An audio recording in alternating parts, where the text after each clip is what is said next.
Welcome back, everybody, to the Books by Adrian podcast. My name is Adrian. I'm your host today, and we have a wonderful guest, Mr. Nicholas Adams, who was our guest this week on Livestream Sunday.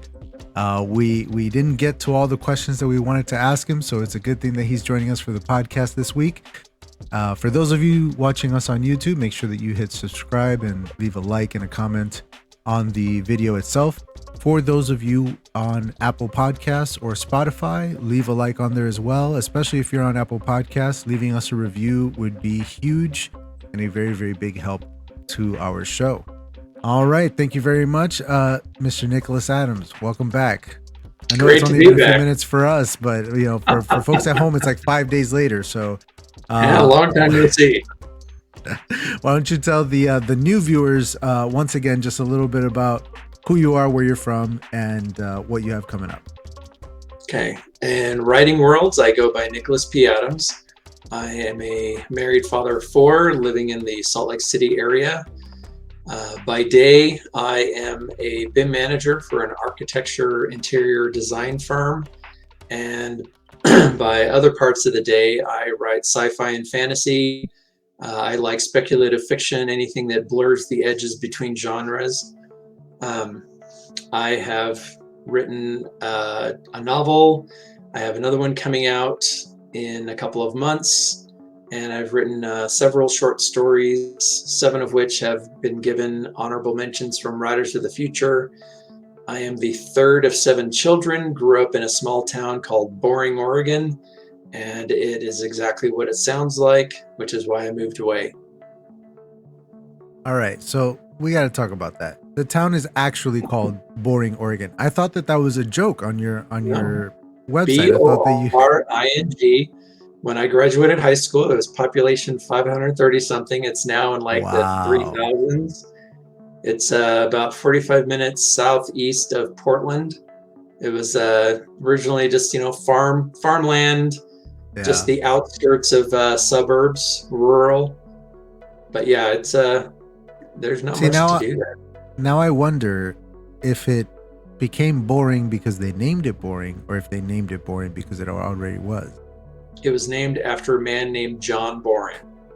It was, I think it originally started as a little logging town. Then it became boring because of what they named it. Yeah, that's a self-fulfilling prophecy right there is what happened. Well, if you like the small town that's just nice and quiet and safe, it's not boring at all. It's actually a very nice little town. But, if you're more into the city life and, want to do things like restaurants and movies, that's not the place for you. Not without driving, 20 to 30 minutes. So, in our last show, we were talking a lot about how you kind of just wrote your book pretty much out of nowhere, it sounds like. It just came to you and you wrote it and you put it out. And then you've exercised your writing muscles since then. And you sort of honed your craft, and you're about to put out a second book. Did you ever consider the traditional publishing process for this second book, or was it always going to be self-publishing like this? I tried. So I did shop it out to agents. I actually did a couple of rounds of it. So I tried a couple of years back, no interest. I tried again last year, end of last year, early this year, after, honing it down and trying to clean it up. And just, the industry is just, I think, because the industry is fickle. Agents want something that is in line with the times or whatever is hot at the moment. So I think it's hard to find an agent and a traditional publisher, especially the big 5, unless you just get this magic coalescence of so many different factors. I mean, really, it's a moment of serendipity to get a publishing contract with a big house, because your book is exactly what they're looking for at exactly the right time. The book has to be what they're looking for. It has to be great. The stars have to align. You have to have an incredible amount of luck Sorry to cut you off. It just made me think of last season on Livestream Sunday. I had my good friend Nina Moreno, whose first novel was published on Hyperion, which is a Disney company. And now she's doing different books with different publishers, but just the idea that her debut was with Disney, and like just talking that out, and how does that even happen? You know what I'm saying? And it's really interesting when as we say, the stars sort of aligned for everything. Like, not only was her book great, it was great for exactly the right time. You know what I mean? Right. It was the right book at the right time for the right publisher. So I've opted to go with a small press. So this isn't self-publishing. It's Epic Edge. Oh, cool. It's a small press that does a lot of they do graphic novels and other it's other speculative fiction. So it's in line with what they like and what they do. And their lead illustrator, his name's Brian Hales. He won the Illustrators of the Future a few years back, so he's doing my cover. I'm excited about that. I've gotten a sneak peek. I can't reveal it yet, but I think it looks great. Nice. So yeah, it's just nice that even a small press is willing to invest in a little time and investment in my project, and so hopefully it'll go somewhere. Nice. So we had some questions from the chat in the previous episode that we didn't get to, so I'm going to throw them up here, starting with this one. Is there a genre that you would never write in? And if so, why? There are two. One would be romance erotica, and the other would be horror. The first one, erotica, mainly because I'm actually a recovering sex addict. I am 7 years sober from addiction to pornography. I'm very proud of that. So I would never write in that genre just because it was a genre that would get me in trouble. Yeah. And horror because I'm just not really good at that, and it's just not my thing. I mean, I enjoy it. I love a good suspense. I love a good thriller, but horror is different. It's just not my thing. And all power to those that love it and those that write it. Wish you all the success. It's just not my thing. Just like I would never, I would never write a teen urban fantasy, about this teenage girl that falls in love with a vampire. I would put that under romance. So yeah, those are the genres I'd never write in, just because the topics just don't really interest me. Sure. Now, are there romantic subplots in your books, in your stories? Oh, absolutely. Okay.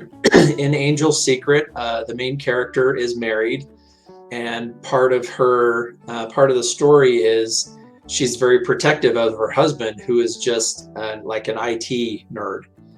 Gotcha. She's in the military. He's warrior queen. Yeah, basically. I mean, she can't physically beat people up, but she's just mentally strong, just a strong leader, very capable, nice. Good at leading, but she wouldn't win somebody bigger in a fist fight, but she's just very smart. And her husband is just kind of a nerd. So she's very protective of him. And then in my in Era of the First Tower, there are definitely some romantic undertones, because my main character, he actually, I don't know if this should be a spoiler. There are, I don't want to spoil it. There are romantic undertones because, the main goal of my secondary main character, her goal is to not be alone anymore. So she has this very strong desire to settle down and have a family. And throughout the course of the book, you're wondering, is she ever going to have this chance, or is it always going to be withheld from her? So there are definitely some romantic undertones, but that's not the primary focus of my stories. Now, congratulations on your sobriety. I've struggled with the same thing for several years myself. Do you find yourself pulling back on more adult themes because of this in your stories, or do you still allow yourself to go there? You just don't straight up write erotica, so to speak.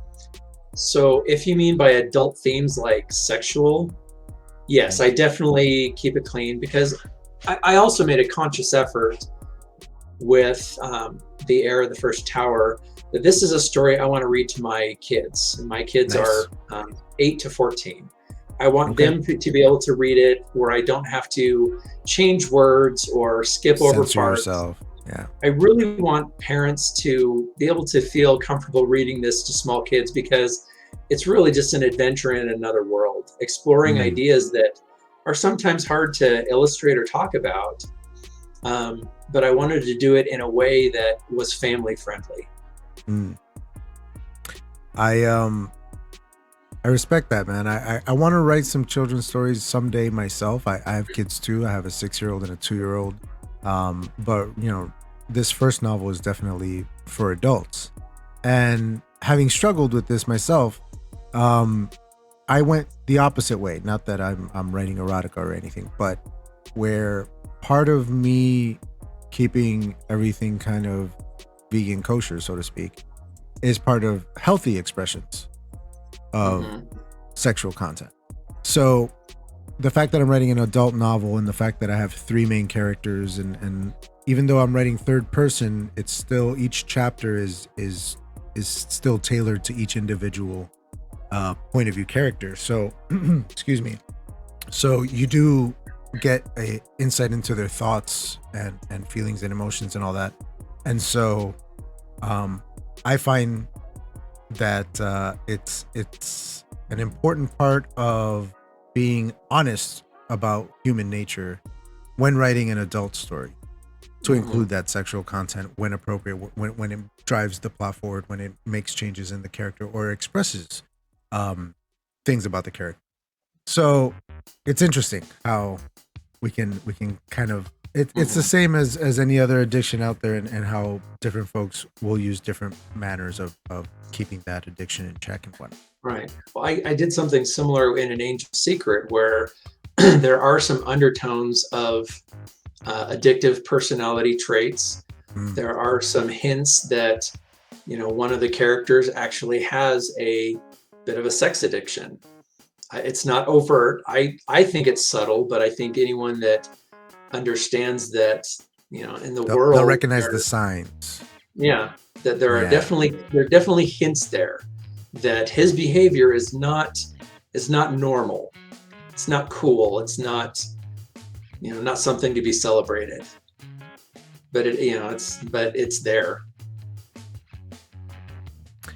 How do you feel about praise/good critiques? Like any egomaniac, I love them. Anything that strokes my ego is awesome. It's definitely taken me a while. The honest answer, I respect that. Yeah. I mean, it's definitely taken me, you know, some experience to not let it go to my head, and also the same thing with bad reviews and bad critiques. You know, it's somebody is expressing their opinion, and you can either be hurt by it or you can learn from it. Exactly. So, and the same thing with good reviews. You can either let it go to your head, or you can just use it as an appreciation of, you know, I've grown. I've grown as an artist. I've grown as a writer, that someone would actually say that about something I wrote. And I think that's a healthy way to respond, and not let it, you know, feed your ego, but just, you know, take it with gratitude. And it's important to take what you can learn from things and to throw away what you are not learning from. You know, if there's hurtful words in there that are just there to hurt you, just throw those right away. Learn what you can learn from it, though. Yeah. Because even folks who are being noisy sometimes have insightful things to say. They just don't know how to express them in a healthy way. And you might have to dig a little deeper into what they're writing and figure out what they're really trying to tell you. Yeah. Instead of focusing on what they're saying, maybe think, why are they saying it? So this last one, imposter syndrome. It says, do you hear? I think she means, do you fear? Do you fear the imposter syndrome, or do you feel imposter? or do you feel it? Do you experience it? Do you struggle with it? I think everybody deals with that to one degree or another. I think only narcissists don't admit to feeling imposter syndrome, probably because they are a complete imposter to begin with. One of the reasons why I, kept my face hidden was, and I would tell people, well, I wanted to have a layer of anonymity between me and my writing, because if it's really great, I want to still remain anonymous. And if it's really bad, I really want to remain anonymous. Yeah. And I think that's an element of imposter syndrome, and it takes a lot of bravery. So for, the new writers that just put their face right out there with their work, I say you had more courage than I did, because I still wanted to hide a little bit to a degree. But yeah, I think we all just, it's like, am I really good enough to do this? You get rejections, and that really feeds the imposter syndrome, because it tells you you're not good enough for this, agent. You're pretending to be a writer. You're just pretending, right? That's or you hear like the quotes, like, you're not a writer unless you sit down every day and put pen to paper. And you're like, dude, I have a full-time job and 4 kids, and I'm barely squeezing in 3 hours of writing a week. And I'm sorry, but really the brainstorming that I do in the shower, that counts as me being a writer, man, because that I'm putting all that to good use eventually when I do sit down in front of a keyboard. So just because I didn't get any time to write today doesn't mean I'm not a writer. I hate when people say that. You're right. It's so obnoxious. I think anything that makes us feel like we are not living up to some bottle or some box or some particular form of a writer, then that feeds this insecurity. But even if you're just a writer on Twitter and you're just getting 240 characters or whatever the number of characters is, if that's your writing for the day and you've written something that you love, congratulations. Don't feel like an imposter, because you created that.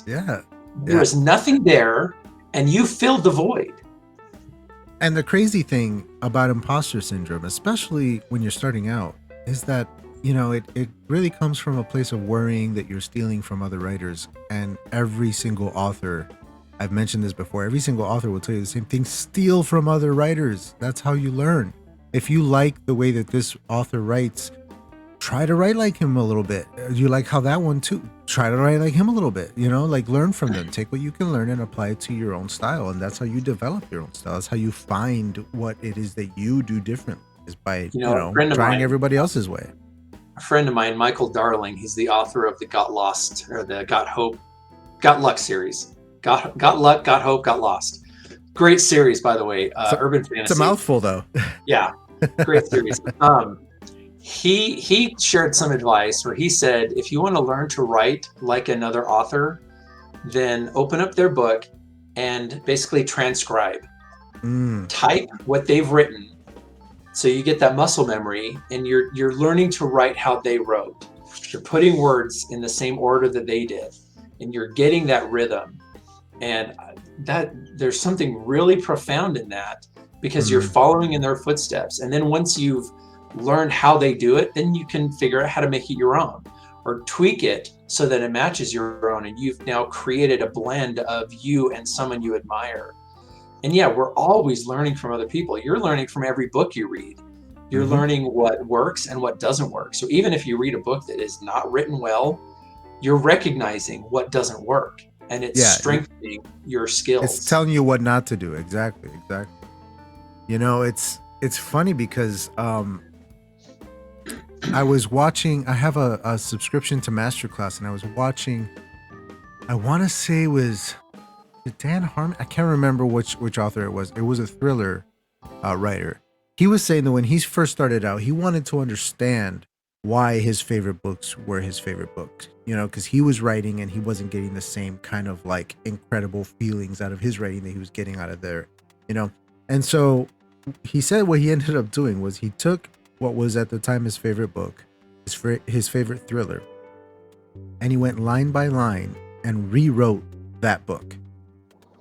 doing what that writer did in that line, but changing the character, changing the setting, changing whatever it is to fit whatever idea it was that he had, but just hitting the beats beat by beat, the entire thing, a recreation of a pre-existing novel, to learn like structure, to learn, you know, layering and foreshadowing and payoff and all that kind of stuff that he you know, you don't always see, because when it's done well, it's invisible, right? Like when it's done well, it's funny how many times you'll watch movies, TV shows, whatever, and you know, as many of you as I've seen, I always feel like, okay, I can figure out what's going to happen.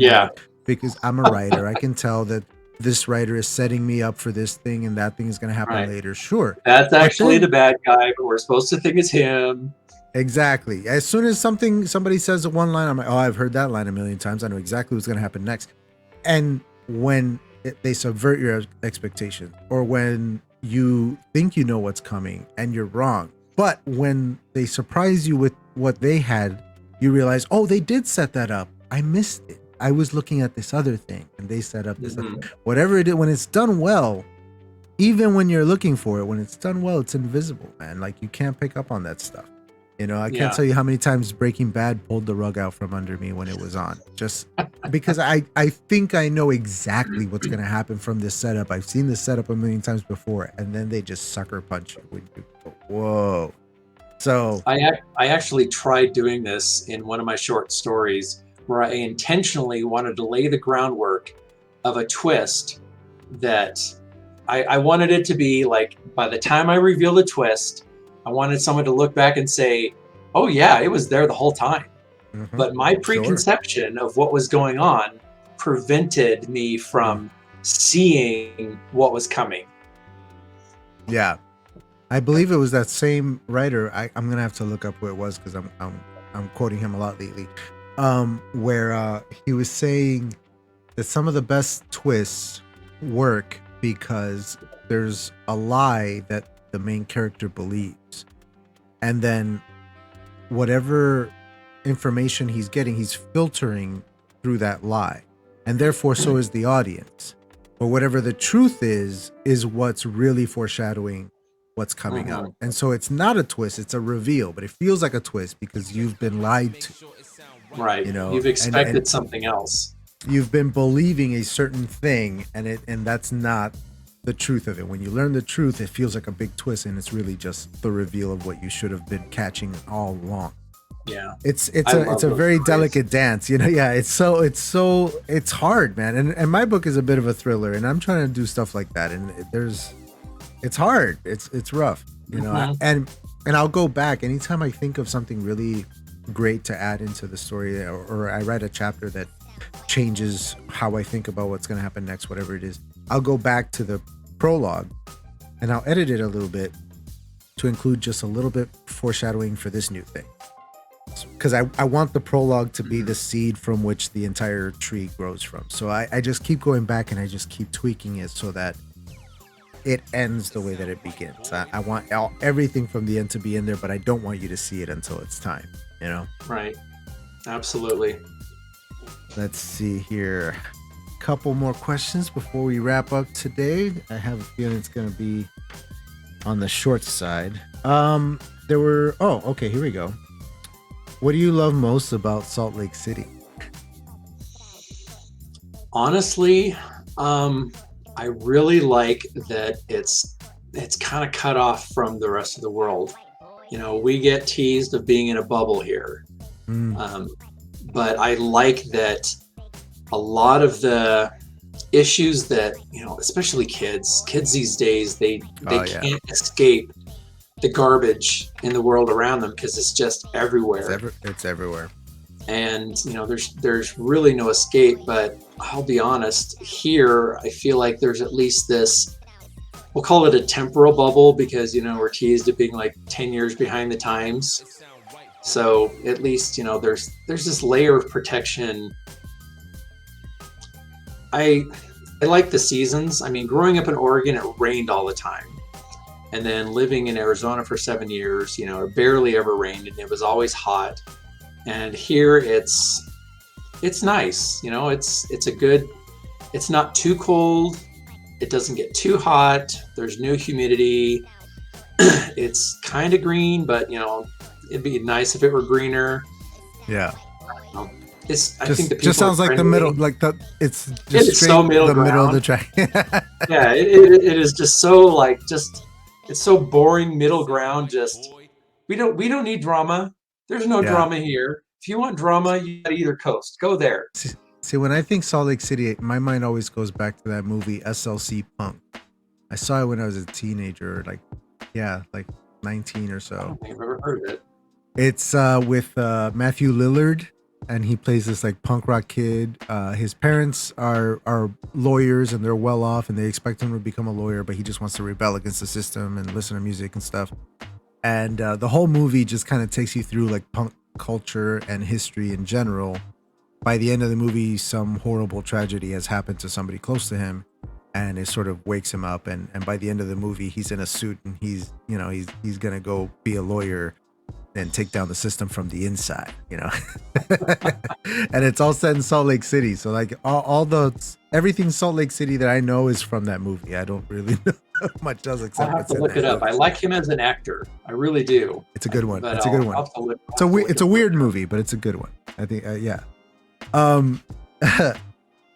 I was going to ask, and I already forgot. Oh, right. So ever since you got into reading and became a more avid reader, what are some of your favorite books and or authors that you want folks at home to check out if they haven't already? I mentioned him before, Michael Darling, the Got series. That really it was not my first exposure to urban fantasy, but I think it was my favorite. It's this private eye that finds out he's the son of the fairy king, and just this fantastic dive into this whole other world. Just so much fun, and the personality of the characters. It's great. It's a great series. Let's see, what do I got on my shelf over there? Let's see. Maybe it's better if I read to my kid. I read the Fablehaven series to my kids. Okay. I really like those. And then the Five Kingdoms, we've started those. I enjoy those more than Fablehaven, even though the characters are younger. I love going into these new worlds. So any book or series where you get out of Earth, I enjoy. Those are the stories I really enjoy, because everything's set on our planet. Yeah, it's they've been done so many times. Like urban fantasies where it's like it's all in New York, or it's in LA, or it's name a city. Yeah. It's you kind of lose that opportunity to create something new. And that's why I really like. But if it is set on Earth, there's this Atlantis gene by what's his name? Riddle, A.G. Riddle. It's over on I've heard of this Atlantis gene. Sounds familiar. So it's set in the world, but it's not specific to that. It has to happen because if it's this city, it's happening in this city, but it's this other world underneath ours. And I think that's why I like the Underworld movie series. It's in the world, but it's underneath. It's unseen, it's secret. Yeah. And I like those. I like those stories where it's Blade. The first Blade movie was really like that. Yeah. I like the Blade series. Just that whole thing where it's this hidden world that most people ignore. Yeah. Or even with Harry Potter in that vein, where yes, you go into the magical world, but when we're in the normal Muggle world, you get to see the world from a different point of view. And it really illustrates how idiosyncratic and sometimes ridiculous our world can be, is when you look at it from just a non-normal point of view, from something completely different and foreign. Your oldest child is 14, I believe you said? Well, technically they're both 14. All four of my kids are adopted. and our Oh, two okay. girls happen to be 5 weeks apart. So Gotcha. they're almost like twins, even though they're not related in the Not slightest. related. Are they readers on their own? Yes. And Yeah. how do you cultivate good reading habits in your children? It started just by reading to them. That was part of our nightly ritual. Is I'd read a story or I read a chapter out of a book. Um, One of the girls more than the other loves reading. Like she got 3 book series for Christmas and just devoured them. Just went through them one at a time. She would just sit in her room and just read, read, read, read. Um, my sons love it when I go and read a chapter of a book to them, and then they also want to listen to a book on tape as they go to Nice. sleep. So we've got a little Alexa Dot, and we'll put on a story and they can listen to. And I think it's just that because of my wife and her love of reading and me reading to her, it just became this family tradition that I read to the family. I read to the kids, and I don't read to my wife anymore because it gets tiring telling reading a chapter and then having to explain it. But I mean, Just reading yourself. yeah, seriously. But she reads on her own all the time. She's always got a book that she's reading, and I think it started with her, just the love of exploring new worlds, and it's the entertainment that you can get without electricity. And Agreed. my older son, he gets so excited that he comes home from school and he checked out a new book from the library. And I just love that he loves to read and he wants to read while he's eating. Yeah, And my kids are all pretty good readers for their ages. yeah. My oldest, he's 6. He's only now starting to really get reading things, and we're homeschooling because 2020 and everything. So it's us trying to be teachers at home and try to get him caught up. But I've been reading to him and his brother since the womb. Really, I was reading to them in the womb. Every night before bed, whether it's myself or my wife, one of us will read them a book for the little one and then another one for the older one, and just trying to cultivate good reading habits like that. And hopefully, well, and not just reading habits, but those are going to be memories that they have for their whole life. Sure. That mom and dad read to us, that we had those moments. Yeah. We had those moments with mom and dad when we were just enjoying a story together. There's a book that, as many times as we read it, they just want us to read it again. And they know every line already. My oldest can actually read it. My youngest repeats everything that he reads. So like we just go through the motions of reading this book every other night. They're doing the activities that the characters in the book are telling them to do. They're responding to it like it's an episode of Blue's Clues or something. And it's beautiful, man. It's one of the happiest times of our day. And it's that association with reading that will continue, that they will learn at a young age that reading is fun, that reading is entertainment, that reading is education and knowledge, and it's a great thing. I think that's a really beautiful note to start winding down from. Did you have anything that you really wanted to cover today on either of these shows that we didn't get to? Anything that you really want the folks at home to know that you haven't been able to talk about? Well, I will be launching the Heir of the First Tower. I'm going to have a launch party and probably live stream from the library that I'm doing it on November 13th. I think from like 1 to 4 Mountain Time. So if you want to come join or just pop in and check on the live stream, we're going to be just having a launch, and heck, I may even give away some paperback or some digital copies. I'm gonna have some stickers of my logo, the trademark, which will be revealed sometime once I actually get it trademarked, so it becomes mine. But yeah, it'll be fun.